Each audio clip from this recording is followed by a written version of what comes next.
সুবিধাবাদ জিন্দাবাদ। মিষ্টি খাওয়ার ব্যাপারে আমরা আছি, সুরমা দেওয়ার ব্যাপারে আছি, আতর দেওয়ার ব্যাপারে আছি। রাসূলের সুন্নত দুই প্রকার, ছোট আর বড় না, ছোট আর বড় না। রাসূলের একটি সুন্নত এক পাল্লায় যদি রাখা হয়, আর আকাশ আর জমিন যদি আর এক পাল্লায় রাখা হয়, সমান হবে না। রাসূলের সুন্নত পালনের ক্ষেত্রে দুই ধরনের। এক ধরনের সুন্নত পালন করা সহজ, আর এক ধরনের সুন্নত পালন করা কঠিন। আমরা কোন দিকে?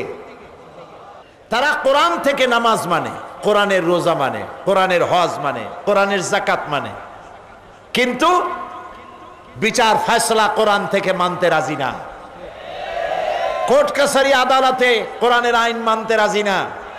আর রাজি না বলে তাদের আমলে হাইকোর্ট দিয়া ফতোয়ার বিরুদ্ধে রায় ঘোষণা করা হয়েছিল, এবং যে কুলাঙ্গার এ রায় দিয়েছিল তাকে প্রমোশন দিয়েছিল তারা। প্রিয় ভাই সাহেব, ইসলামের বিরুদ্ধে কথা বলে পুরস্কার পায় তাদের কাছ থেকে। যে কবি কবিতার মধ্যে লিখলো, যখন ফজরের আজান শুনি মনে হয় যেন বেশ্যা তার খরিদ্দার ডাকতেছে, এই রকমের কবিরে তাদের আমলে তারা রাষ্ট্রীয় পুরস্কার দিয়েছে। দেখেন তাদের সাথে কারা? দেশের যত নাস্তিক, যত মুরতাদ, যত বাম, যত আল্লাহ বিরোধী, রসুল বিরোধী, সব তাদের কাছে।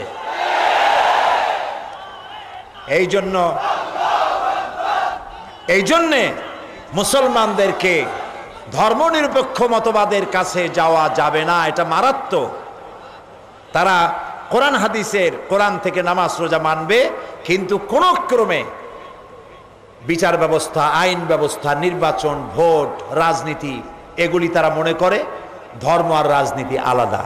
এটি একটি কুফরি কথা। এটি কি কথা? কুফরি কথা। কোরআন শরীফ সম্পর্কে কোনো জ্ঞান নাই, 1% জ্ঞানও নাই। কোরআন হাদিসের জ্ঞান যাদের আছে তারা এই কাজ করতে পারেনি। সুবিধাবাদ জিন্দাবাদ। মিষ্টি খাওয়ার ব্যাপারে আমরা আছি, সুরমা দেওয়ার ব্যাপারে আছি, আতর দেওয়ার ব্যাপারে আছি। রাসূলের সুন্নত দুই প্রকার, ছোট আর বড় না, ছোট আর বড় না। রাসূলের একটি সুন্নত এক পাল্লায় যদি রাখা হয়, আর আকাশ আর জমিন যদি আর এক পাল্লায় রাখা হয়, সমান হবে না। রাসূলের সুন্নত পালনের ক্ষেত্রে দুই ধরনের। এক ধরনের সুন্নত পালন করা সহজ, আর এক ধরনের সুন্নত পালন করা কঠিন। আমরা কোন দিকে? আমরা সুবিধাবাদ জিন্দাবাদে। এটা খুবই সহজ। বিশাল বিশাল আলিশান মিছিল বানায়া, তারপরে ফুল ছিটাইয়া, তোমপে লাখো সালাম, এটা খুবই সহজ। কিন্তু ওইটা খুবই কঠিন। সরকারের, কোন সরকার যদি ইসলামের বিরুদ্ধে কোন ভূমিকা নেয়, তখন সরকারের বিরুদ্ধে মিছিল করা, আল্লাহ এবং আল্লাহ রসুলের বিরুদ্ধে কোনো আইন পাশ হচ্ছে তার বিরুদ্ধে গিয়ে মিছিল করা, এইটা খুব সহজ নয়, এটা খুব কঠিন। সেই জন্য এই ক্ষেত্রে লোক পাওয়া যায় কম, আর ওখানে লোক পাওয়া যায় বেশি। রাস্তার এমাথা ওমাথা গাড়ি আর মানুষ দিয়া ভরা, মনে হয় যেন মোহব্বত সব ওনরা করলেন। এটি সঠিক নয়। রসুলের মোহব্বত মিছিলে প্রমাণ করে না। রসুলের মোহব্বত প্রমাণ করে যে আদর্শকে প্রতিষ্ঠা করার জন্য নবী করিম সাল্লাল্লাহু আলাইহি ওয়াসাল্লাম তার দান্দার মোবারককে শহীদ করেছিলেন, তায়েফে মার খেয়েছিলেন। হযরতে হামজা রাদিয়াল্লাহু তাআলা আনহুর কাঁচা কলিজা চাবায় খেয়েছিল কাফের। এই যে দুরবস্থার সৃষ্টি হয়েছিল, এই সুন্নতকে জীবিত করার জন্য যারা ময়দানে কাজ করে, তারাই প্রকৃতপক্ষে রাসূলের অনুসারী এবং মহব্বত তারাই করে থাকে। খালি টুপি দাড়ি জামা শুধু এতটুকু সুন্নত পালন করলেই হবে না, পূর্ণাঙ্গ আনুগত্য হবে নবী করিম সাল্লাল্লাহু আলাইহি সাল্লামের। তার মিশনকে জানতে হবে এবং তার মিশনের উপরে নিজেকে পরিচালিত করতে হবে। রাসূলুল্লাহ বলেন সাল্লাল্লাহু আলাইহি ওয়াসাল্লাম, তিনি আল্লাহ তাআলা তাকে রাষ্ট্রীয় ক্ষমতা দিয়েছিলেন, একদিকে নবী আর একদিকে রাষ্ট্র শাসক। তিনি যখন মদিনা হিজরত করেন তখন আল্লাহ তাআলা তাকে শিখালেন দোয়া, রব্বি আদখিলনি মুদখালা সিদকিন ওয়া আখরিজনি মুখরাজা সিদকিন ওয়াজআলনি মিন লাদুনকা সুলতানান নাসীরা। আয় আল্লাহ, আমাকে সত্যের সাথে প্রবেশ করাও, সত্যের সাথে আমাকে বের করো, আর তোমার পক্ষ থেকে আমাকে সুলতানে নাসির দান করো। দুনিয়ার সব মুফাসসির মুহাদ্দিস এই আয়াতের তাফসীর করেছেন, ব্যাখ্যা করেছেন। সুলতানে নাসির শব্দের অর্থ হলো রাষ্ট্রীয় ক্ষমতা। আল্লাহ শিখাই দিলেন, নবী আপনি আমার কাছে রাষ্ট্রীয় ক্ষমতা চান। সুবহানাল্লাহ। এই দোয়া তিনি করলেন, আর আল্লাহ রাব্বুল আলামিন তাকে রাষ্ট্রীয় ক্ষমতা দিলেন। এই রাষ্ট্রীয় ক্ষমতা অর্থাৎ এই যে কোরআন, এটার নাম কি বলেন? এই কোরআন শরীফ নিজের রং দেখাতে পারে না। এ কোরআন নিজে নিজে নিজের রং দেখাতে পারে না। এ কোরআন হাঁটতে পারে না। এ কোরআন চলতে পারে না। কোরআন নিজে যা না পারে, রাষ্ট্র যদি কোরআনের সহযোগিতা করে তাহলে কোরআন তার রং দেখাইতে পারে। এই জন্য মক্কি জিন্দেগিতে 13 বছর ধরে কোরআন নাজিল হচ্ছিল, নবী করিম সাল্লাল্লাহু আলাইহি সাল্লাম কোরআনের রং দেখাইতে পারেন নাই। মদিনায় গেলেন, রাষ্ট্রীয় ক্ষমতা হাতে পেলেন, কোরআনের রং দেখানো শুরু হলো। যে ঘরের মধ্যে মূর্তি ছিল 360টি, তার একটিও ছিল না। ঠিক কিনা? সুদ বন্ধ হলো, ঘুষ বন্ধ হলো, জেনা বন্ধ হলো। এ সব কিছুকে বন্ধ করে দিয়ে তিনি কোরআনের আইন চালু করে দিলেন। কোরআনের শাসন শুরু হলো, চুরি বন্ধ, ডাকাতি বন্ধ, মানুষ দরজা খুলে ঘুমাবার সুযোগ পেল। সুবহানাল্লাহ।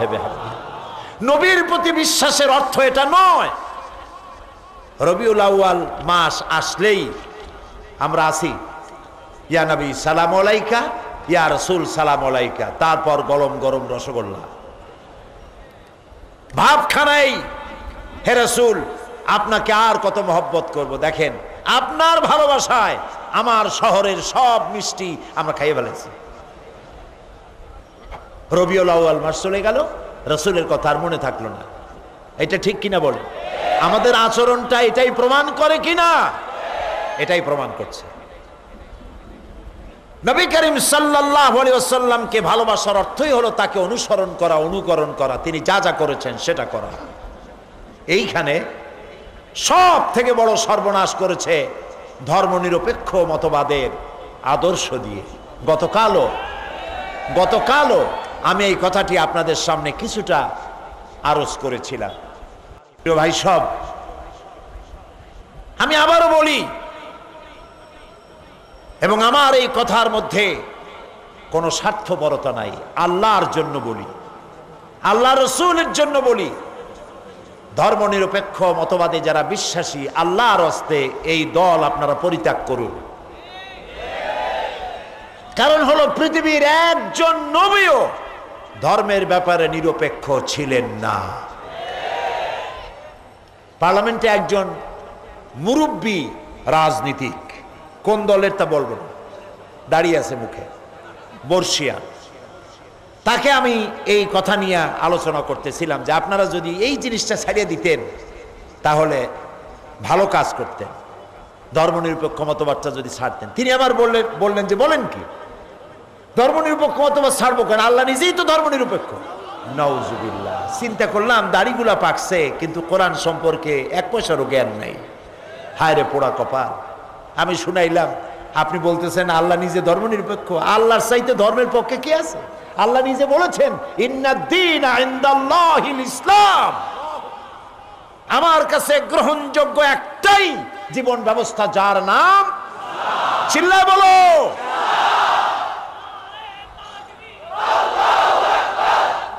সুতরাং এই একটি আমার কাছে পছন্দ, তার নাম ইসলাম। তো আপনি আল্লাহরে ধর্মনিরপেক্ষ বানাইতেছেন। কোরআনে কারীমের আয়াত তারা বলে লা ইকরাহা ফিদ্দীন, বুখারীতে আছে লাকুম দীনুকুম ওয়ালিয়া দীন। মানুষের আবার চিন্তা করে যে মাশাআল্লাহ আমাদের নেতা নেত্রীরা বুখারীও পড়ে।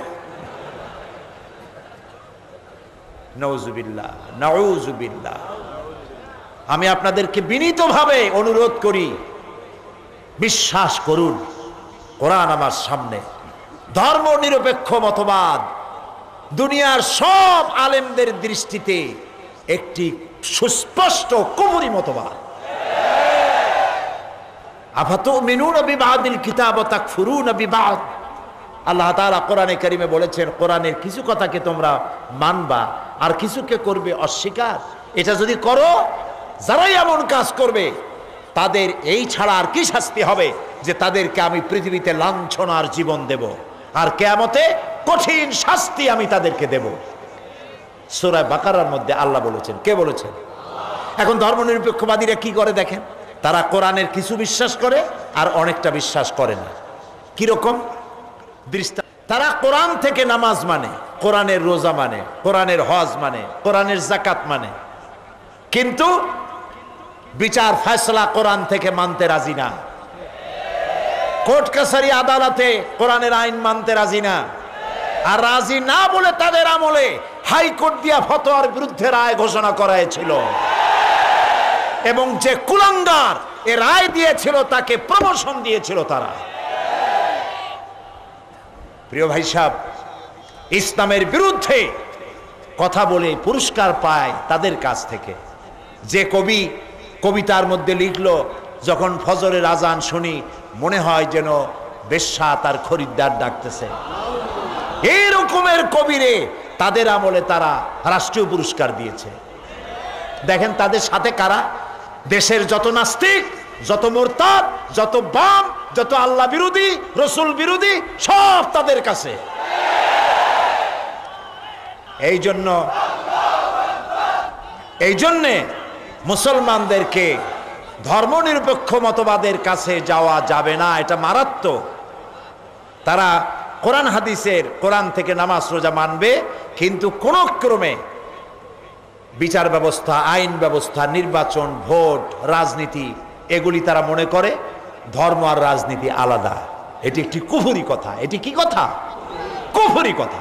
কোরআন শরীফ সম্পর্কে কোনো জ্ঞান নাই, 1% জ্ঞানও নাই। কোরআন হাদিসের জ্ঞান যাদের আছে তারা এই কাজ করতে পারে না। এই জন্য আল্লাহ তাআলা বলছেন, কুল আতিউল্লাহা ওয়ার রাসূল ফাইন তাওয়াল্লাউ ফাইন্নাল্লাহা লা ইউহিব্বুল কাফিরিন। হে নবী বলুন, আল্লাহ এবং রাসূলের আনুগত্য করো। এরপর যদি তারা পাশ কাটিয়ে যায় তাহলে আল্লাহ তাআলা নিশ্চিত জেনে রেখো, আল্লাহ তাআলা কাফেরদেরকে পছন্দ করেন না। আল্লাহ এবং রাসূলের আনুগত্য করো কোন ব্যাপারে? কোন তো দেখি আপনারা, কোন ব্যাপারে? সকল ব্যাপারে। পায়ের নখ কাটা থেকে শুরু করে রাষ্ট্রচালনা পর্যন্ত, মুরগির খোপ থেকে, মুরগির ফার্ম থেকে জাতিসংঘ পর্যন্ত মানতে হবে কার আইন? সেখানেই শান্তি। নবীর অনুসরণের মধ্যেই শান্তি। নবী করিম সাল্লাল্লাহু আলাইহি সাল্লাম আদর্শ রাষ্ট্রনায়ক, আদর্শ সেনাপতি ছিলেন। পৃথিবীতে মুসলমানদের মানুষের জন্য গ্রহণযোগ্য এমন কোন বিষয় নাই যেখানে নবী করিম সাল্লাল্লাহু আলাইহি সাল্লাম আদর্শ হয়ে দাঁড়ানো নাই। সর্বত্রই তিনি আমাদের আদর্শ হয়ে আছেন।